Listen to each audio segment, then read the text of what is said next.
मनीष पासवान जी लगातार हम लोग के संपर्क में रहे और दलित नौजवानों के बीच में, दलित समाज के बीच में लगातार आपने काम किया है, उनके दुख सुख में रहे हैं। कांग्रेस पार्टी के आज इस दफ्तर में आपने कांग्रेस पार्टी के विचारधारा पे अपनी आस्था दिखाई है। आपको मुबारक हो, आपने कांग्रेस पार्टी ज्वाइन किया। जिग्नेश मेवानी जी हमारे पुराने मित्र हैं। जिग्नेश मेवानी जी उस वक्त सबसे ज्यादा मशहूर हुए, एक घटना हुई थी गुजरात में और दलित नौजवानों का पीछे पैंट खोल करके उसको बहुत मारा गया था। ये घटना कई जगह होती है, बिहार में भी। कुछ लोग जो सामंतवादी लोग हैं, जिनको सत्ता का गुरूर होता है और जिनकी विरासत में बहुत धन दौलत होती है, जिनके पास जमीन जायदाद बहुत है, जो सत्ता में रहे हैं बहुत दिन तक, उनको घमंड बहुत होता है। तो ऐसे घमंडी लोगों ने गुजरात में भाजपा के सरकार रहते हुए, फूल छाप का सरकार रहते हुए, नौजवानों को, गरीब दलित नौजवानों को डंडे से मारे थे और जिग्नेश मेवानी जी ने उसका प्रतिकार करते हुए पूरे गुजरात का दौरा किया था। वो तस्वीर आज भी हमारे सामने है। इसलिए जिग्नेश मेवानी जी के लिए आप लोगों को ताली बजाना चाहिए, आपको स्वागत करना चाहिए कि अन्याय के खिलाफ ये सिपाही हमारे साथ हैं। प्रोफेसर रतन लाल जी दिल्ली विश्वविद्यालय में पढ़ाते हैं। इनका प्रमोशन भारतीय जनता पार्टी में ने रोक दिया है और जेल भी भेज दिया सच बोलने के कारण। जो लोग भी इस मनुवादी व्यवस्था के खिलाफ बोलेगा, जो लोग भी अंबेडकर के द्वारा दिए गए संविधान में प्रोटेक्शन के पक्ष में बोलेगा और जो लोग भी सामंतवादी व्यवस्था के खिलाफ बोलेगा, उसको भारतीय जनता पार्टी जेल का रास्ता दिखाने की कोशिश करती है। ये कुछ लोग हैं जो इसके खिलाफ लड़ते रहते हैं और लड़ते रहेंगे। आपका सदाकत आश्रम में बहुत बहुत स्वागत है। हमारे साथ शंभू जी भी नीचे हैं। शंभू जी करोड़ों लोगों के बीच में अपने मीडिया के माध्यम से पहुंचते हैं। मीडिया पे आधिपत्य और राज्य उन्हीं चालाक शातिर लोगों का है जो मनुवादी व्यवस्था को बार बार बरकरार रखने की कोशिश करते हैं। उन सब के खिलाफ मैं आप अपने काम में लगे हुए हैं, लेकिन आपका भी स्वागत सदाकत आश्रम में इस बदले हुए परिस्थिति में करता हूं। हमारी बड़ी तादाद में महिला बहनें हैं। महिला बहनों, 2004 से 14 के बीच में सच बोलिएगा, सिलेंडर कितना रुपए में मिलता था? बोलिए। आपका जो सिलेंडर था वो कितना रुपए मिलता था? आप कितना रुपया में है?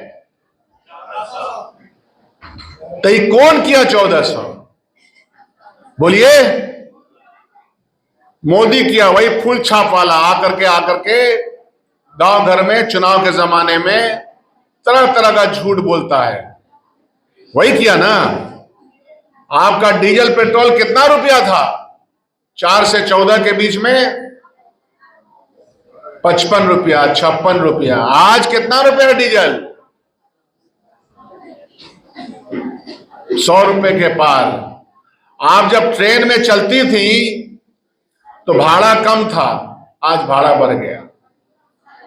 आप लोग सब दलित परिवार के हैं तो आप अपने बच्चों को 4,000 3,000 रुपया महीना फीस देकर तो नहीं पढ़ा सकती हैं, सरकारी स्कूल में भेजते हैं।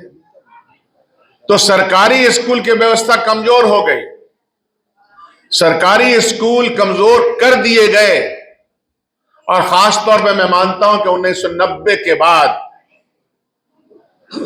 इसकी शुरुआत हुई जमींदार लोग जो थे हमारे समाज में, उनको लगा अरे ये 50%, हालांकि उसके सीमा को बढ़ाना है, तो वो अब पढ़ करके ऑफिसर बनने लगेगा, उसका थोड़ा आर्थिक विकास हो जाएगा।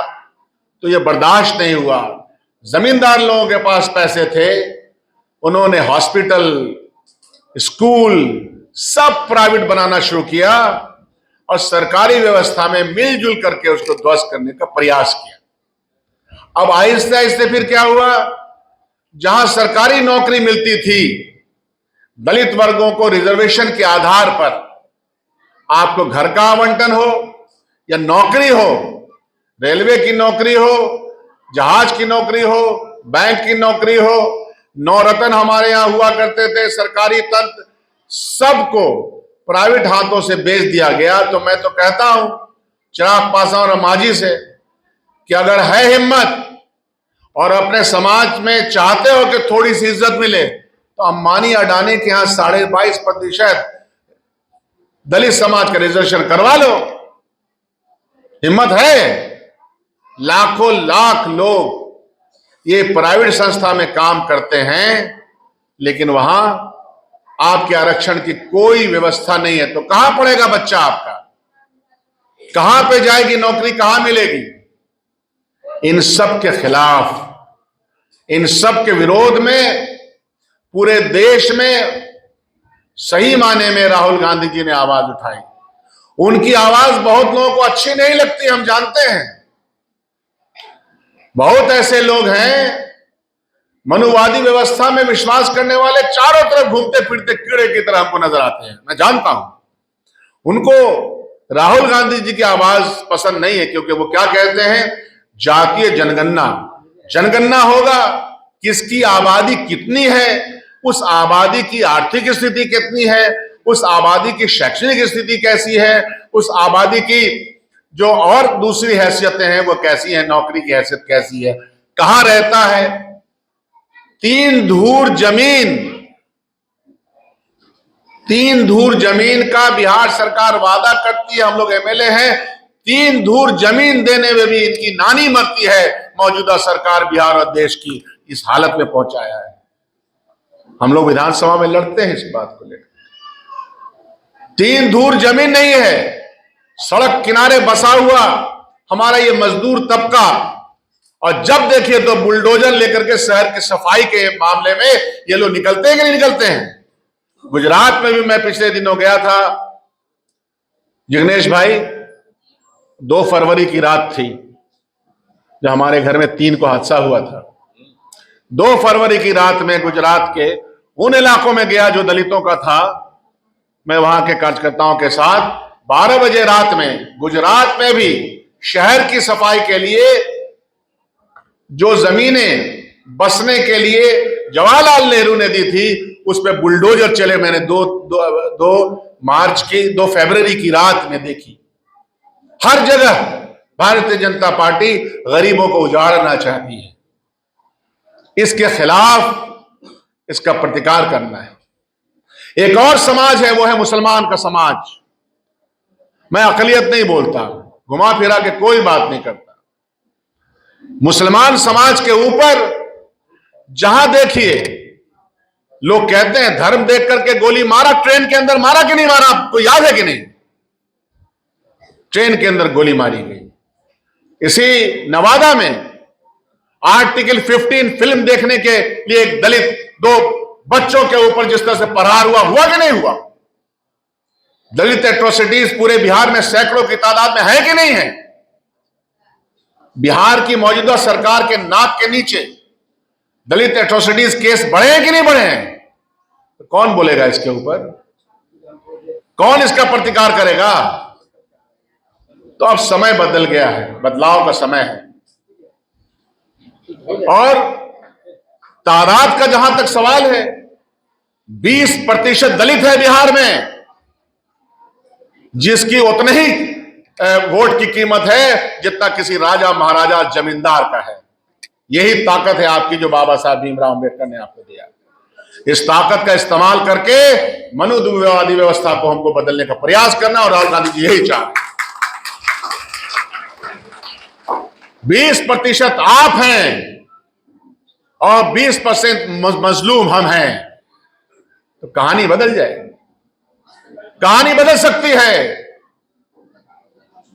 यह कहानी हमको बदलनी है इंसाफ के लिए, इंसाफ के पक्ष में।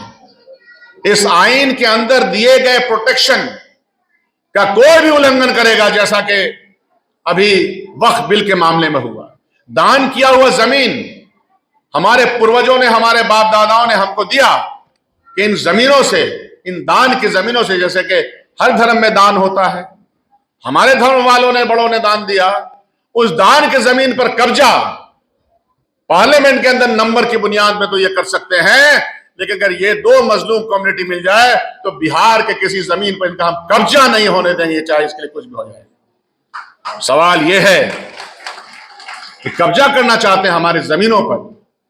एक मंत्री बोलता है कि कब्रिस्तान की क्या जरूरत है इनको, ये मंत्री का बयान है। तो यही बर्दाश्त करने के लिए हम लोग जिंदा हैं क्या?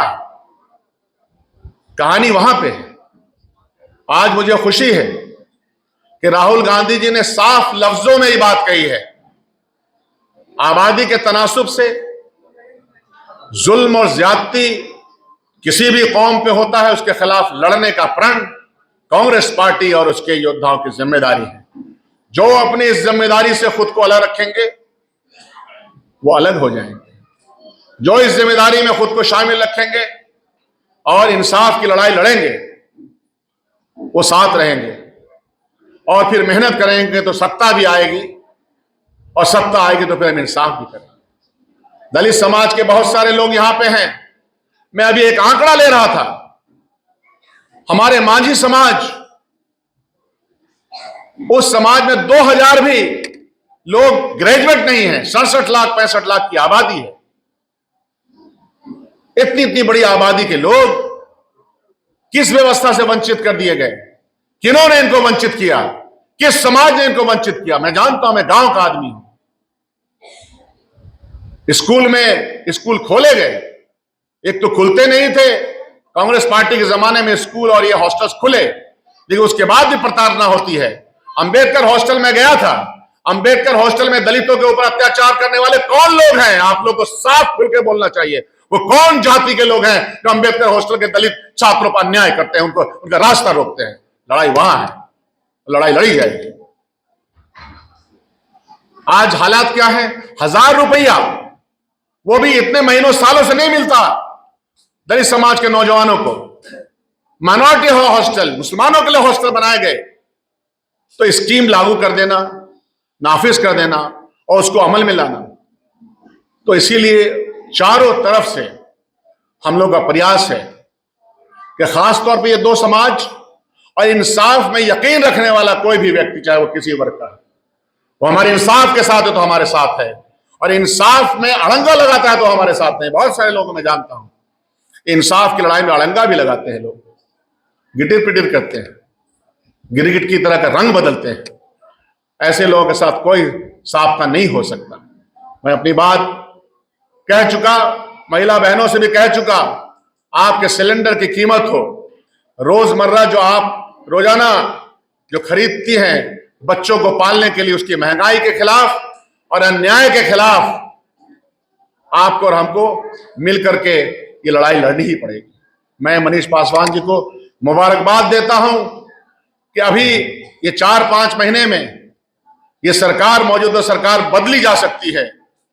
हमारा दलित समाज, हमारे तमाम वो समाज जो इंसाफ में यकीन रखते हैं, सिर्फ बोलते नहीं, इंसाफ में यकीन रखते हैं। हमारा समाज तो सेकुलर वैल्यू के लिए 20-25 साल से वोट देता ही रहा है। हमने आइन की रक्षा करने के लिए, हमारा समाज, जिस समाज से मैं आता हूं, तो काम करता ही रहता है। चैलेंज उस समाज का है जो समाज टिकट तो लेना चाहता है, लेकिन अपने समाज का वोट दिलवाने में उसको मजबूरी व मुशक्कत होती है। यह सवाल, यहां पे सवाल खड़ा है। तो जंग जारी है, एक जंग सरहद पे हो रही है जिसमें भारत की सेना मजबूती से जवाब दे रही है जो लोग भी हमारे देश में आतंक फैलाना चाहते हैं, और दूसरे इंसाफ की लड़ाई हिंदुस्तान के अंदर चल रही है। यकीन है मुझे आने वाले दिनों में इंसाफ की जीत होगी, चारों तरफ हमारी ही जीत होगी। वक्त लग सकता है, मुशक्कत और मेहनत की जरूरत है। बहुत बहुत शुक्रिया। जय हिंद, जय कांग्रेस।